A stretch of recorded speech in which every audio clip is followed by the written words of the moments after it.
नमस्कार, मी गणेश तुकाराम शिंदे आपणा सर्वांचं स्वागत करतो। परवा तुकाराम बीज झाली। तुकाराम बीजेनिमित्त तुकोबरायाच्या देहू येथे त्यांच्या समाधी मंदिराला आकर्षक असं रोषणाई केली होती आणि सकाळपासूनच भाविकांची एकच रीघ होती। देहू येथेच 9 ते 16 मार्च दरम्यान अखंड हरिनाम सप्ताह व श्री संत तुकाराम गाथा पारायण सोहळा पार पडला। देहू येथील कापूर ओढा भागात असलेल्या अगरशा बाबा मंदिरासमोर हा सप्ताह पार पडला।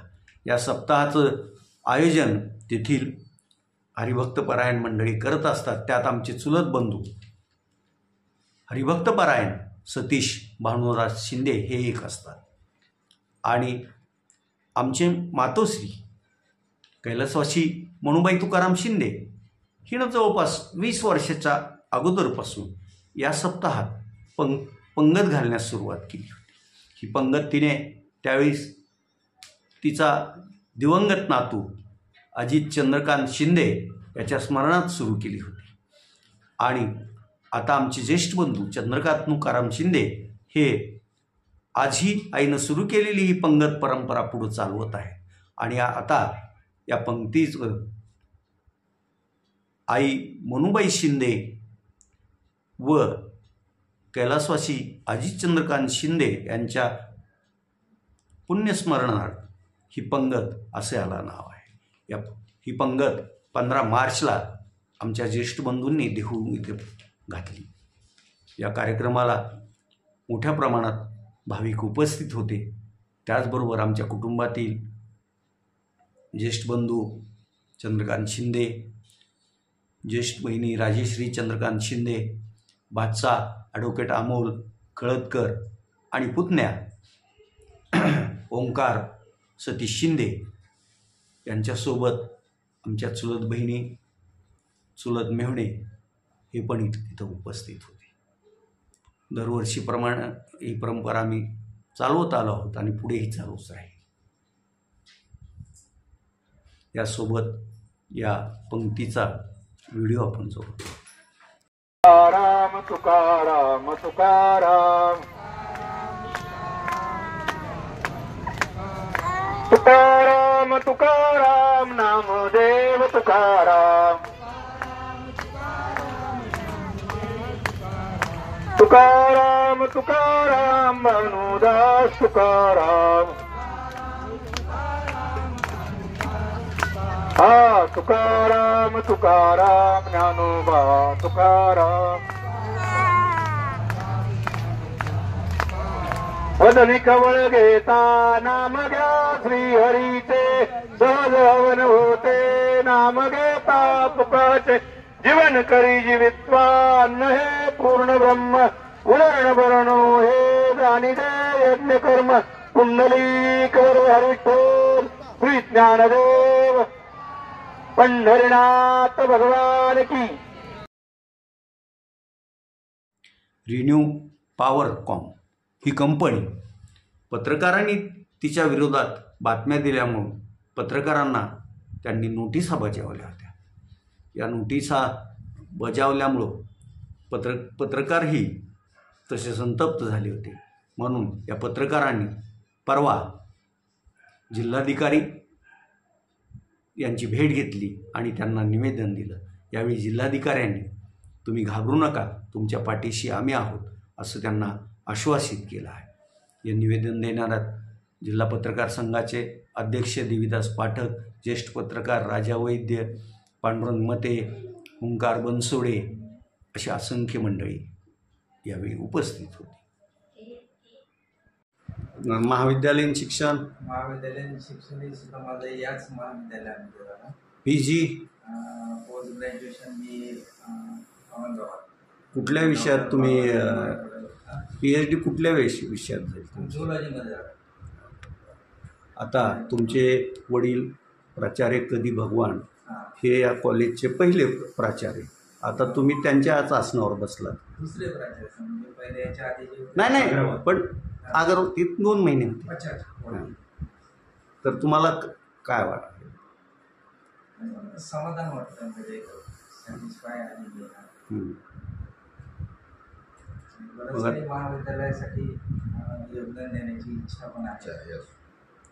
आता शिक्षण महर्षी ज्ञानदेव मोहेकर महाविद्यालयात नवीन असे कुठले उपक्रम तुम्ही तुमच्या डोक्यात आहेत सुरू करणे? आता व्यावसायिक NEPच्या दृष्टिकोनातून बरेचसे व्यावसायिक असणारे काही सब्जेक्ट्स वगैरे आहेत. ते सब्जेक्ट आम्ही म्हणजे चालू करण्याच्या याच्यामध्ये आहे. म्हणजे अकॅडमिक इयरमध्ये काही पोस्ट ग्रॅज्युएशनचे आहेत किंवा मुलांना ओरिएंटेड असणारे रिसर्च रिकग्नाइज लॅब रिकग्नाइज करून घेण्याचा सुद्धा आमचा विचार आहे. धन्यवाद सर, तुमच्या पुढील वाटचाली शुभेच्छा. धाराशिव जिल्ह्यातील कळंब येथील जवळपास 40 वर्षापासून जास्त काळ सुरू असलेल्या शिक्षण महर्षी ज्ञानदेव मोहेकर महाविद्यालयाच्या प्राचार्यपदी नुकतीच डॉक्टर हेमंत भागवत यांची निवड झाली आहे. आज त्यांची माझी कळंब येथे भेट झाली. त्यांच्या या निवडणुकीचं वैशिष्ट्य एक आहे की या कॉलेजचे दुसरे प्राचार्य म्हणून प्राचार्य भगवान यांचे पिता कधी भगवान हे दुसरे प्राचार्य म्हणून या महाविद्यालयात रुजू झाले. त्यांच्या अगोदर अग्रवाल हे प्राचार्य होते आणि भगवान सर यांनी सर्वात जास्त काळ प्राचार्यपद म्हणून या कॉलेजमध्ये कार्य केलं. त्यांच्यानंतर डॉक्टर अशोक ज्ञानदेव मोहेकर बराच काळ प्राचार्य होते. त्यानंतर प्राचार्य म्हणून पवार आले आणि त्याच्यानंतर आता हेमंत भगवान हे या महाविद्यालयाचे प्राचार्य म्हणून काम पाहणार आहेत. प्राचार्य हेमंत भगवान त्यांची निवड झाल्याबद्दल आणि एकूण कॉलेजमध्ये ते काय करणार याबद्दलची चित्रफित यासोबत. धाराशिव जिल्ह्यातील पीक विम्याचा प्रश्न गेल्या 3 वर्षापासून तसाच भिजत घोंगडं पडल्यासारखा आहे. पीक विमा कंपन्या शेतकऱ्यांची चक्क फसवणूक करतात असंच एकंदरीत आकडेवारीहून दिसतं. यावर्षीही जिल्ह्यातील शेतकऱ्यांनी जवळपास 596 कोटी रुपये एवढा प्रीमियम भरला होता आणि नुकसान भरपाईपोटी शेतकऱ्यांना विमा कंपन्यांनी 250 कोटी देण्याचं मान्य केलं आहे. हे 250 कोटी रुपये कंपनी देणार असं तुळजापूरचे भाजपचे आमदार राणा जगजितसिंह पाटील यांनी 1 महिन्यापूर्वी प्रसिद्धीपत्रक काढून जाहीर केलं होतं. पण आज मितीलाही एकाही शेतकऱ्याच्या खात्यावर ही पीक विम्याची रक्कम जमा झालेली नाही. मग साहजिकच विरोधकांनाही कोलीत मिळालं आहे. 596 कोटी आम्ही विम्याचा प्रीमियम भरतो आणि आमच्या वाट्याला फक्त 250 कोटी येतात. मग उरलेले जे काही 360च्या आसपास कोटी आहेत, 346 कोटी ते कुठं म्हणजे विमा कंपनीत तेवढा नफा विमा कंपनीच्या खिशात ते जातात हे मात्र खरं आहे की नाही असा सवाल धाराशिव लोकसभा मतदारसंघाचे खासदार ओमप्रकाश राजे निंबाळकर, आमदार कैलास घाडगे पाटील, आमदार प्रवीण स्वामी यांनी विचारला आहे. यावर राणा जगजितसिंह पाटील यांनी हे उत्तर दिलं आहे, तुम्ही अभ्यास करा आणि मग यावर बोला असं त्यांचं म्हणणं आहे. त्यांचं म्हणणं बीड पॅटर्नप्रमाणे धाराशिव जिल्ह्याला पीक विमाची नुकसान भरपाई मिळणार आहे. मग बीड पॅटर्न काय आहे हे अनेकांना अजून पण माहीत नाही. तर या पॅटर्नमध्ये जर जो काही प्रीमियम भरलेला प्रीमियम त्यातून शेतकऱ्यांना दिलेली नुकसान भरपाई वगळता उरलेल्या पैशातील रक्कम बहुतांशी 20% कंपनीकडे राहते असं राणा जगजितसिंह पाटील यांचं म्हणणं आहे आणि उर्वरित रक्कम सरकार जमा होते. ही रक्कम सरकार जमा करून काय करतं? मग ती सरकार जमा होणं कंपनी काय फुकट काम करावं असं कुठल्याही शेतकऱ्याचंही म्हणणं नसणार. कंपनीला जर नफा द्यायचं धोरण तुमचं ठरलं आहे तेवढा नफा द्या आणि उरलेली रक्कम पण परत शेतकऱ्यांना नुकसान म्हणूनच प्रत्येक शेतकऱ्यांना वाटावी अशी मागणी शेतकऱ्यांची आहे. विमा प्रश्नावर गेल्या 3-4 वर्षापासून सतत लढा देणारे, त्याविषयी उच्च न्यायालयात याचिका दाखल करणारे अनिल जगताप हेही एकूण हे पाहता संतप्त झाले. त्यांनी आता प्रत्येक तालुक्याच्या ठिकाणी मोर्चे आणि धरणे आंदोलन करण्याचा निर्णय घेतला असून 30 मार्चपासून त्यांचं हे आंदोलन सुरू होणार आहे. नेमकं सरकारचं चुकतं की विरोधकांचं हे आता तुम्ही ठरवायचं आहे.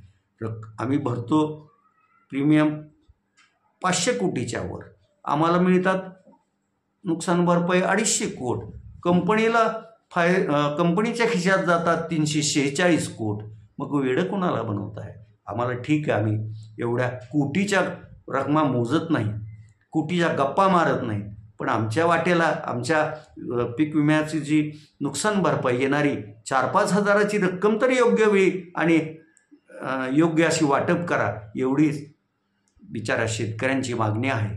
आणि सत्ताधारी असलेले आमदार त्यासाठी सरकारकडे पाठपुरावा करतील हीच त्यांची अपेक्षा आहे. आज तुर्तास एवढंच. धन्यवाद.